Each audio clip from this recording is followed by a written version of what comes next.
ஸ்ரீ குருப்யோ நமஹ. தெய்வத்தின் குரல் மூன்றாம் பகுதி 201வது தலைப்பு.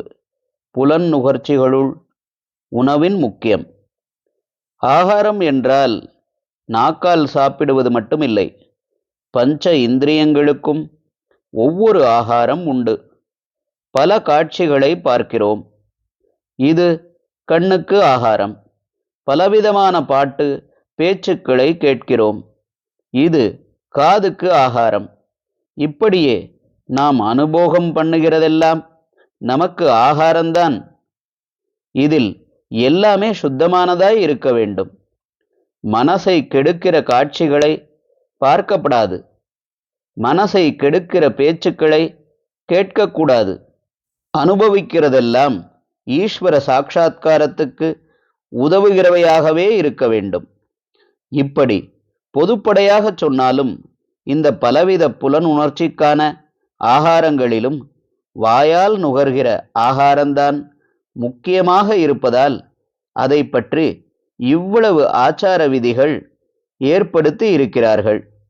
இதுதான் ஸ்தூலமாக நமக்கு உள்ளேயே போய் தேகம் முழுக்க இரத்தமாக வியாபிக்கிறது. இதுவே சித்தத்தையும் பாதிக்கிறது.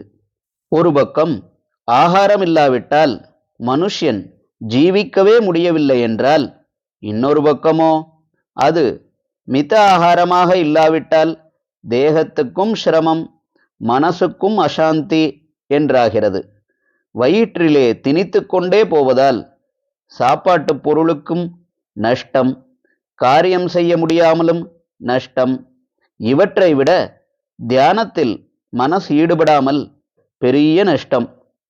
ஆகையால் சோற்றால் அடித்த பாண்டம் என்றே மனுஷனுக்கு பேர் இருப்பதால் இந்த பாண்டமும் இதற்கு உள்ளே இருக்கிற மனசும் நல்லபடியாக வளர்வதற்காக ரிஷிகள் காட்டிக் கொடுத்திருக்கும் போஜன விதிகளை மேற்கொண்டு நடத்தி காட்ட வேண்டும்.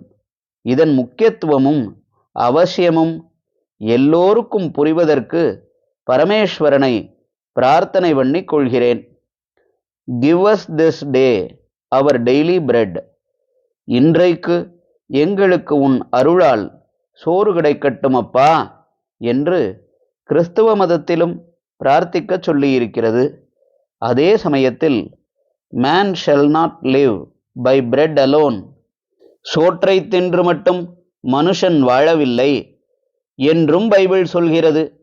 பக்தி, ஞானம், உயர்ந்த குணங்கள், உத்தம பண்புகள் ஆகியவற்றால் தான் மனுஷன் மனுஷனாக வாழ்கிறான் என்பது அர்த்தம்.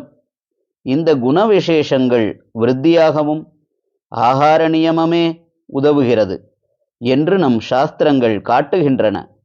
தேகபுஷ்டியை மட்டுமின்றி ஞான வைராக்கியங்களையும் அனுகிரகிக்கும் அன்னத்தை சாக்ஷாத் அம்பாளிடமிருந்து ஆச்சாரியால் யாசித்ததை சொல்லி உங்கள் எல்லோருக்காகவும் பிரார்த்திக்கிறேன். அன்னபூர்ணே சதாபூர்ணே சங்கர பிராணவல்லபே ஞான வைராக்கிய சித்தியர்த்தம் பிக்ஷாம் தேஹிச்ச பார்வதி. ஹரஹர சங்கர, ஜெய ஜெய சங்கர. தெய்வத்தின் குரல் மேலும் ஒலிக்கும்.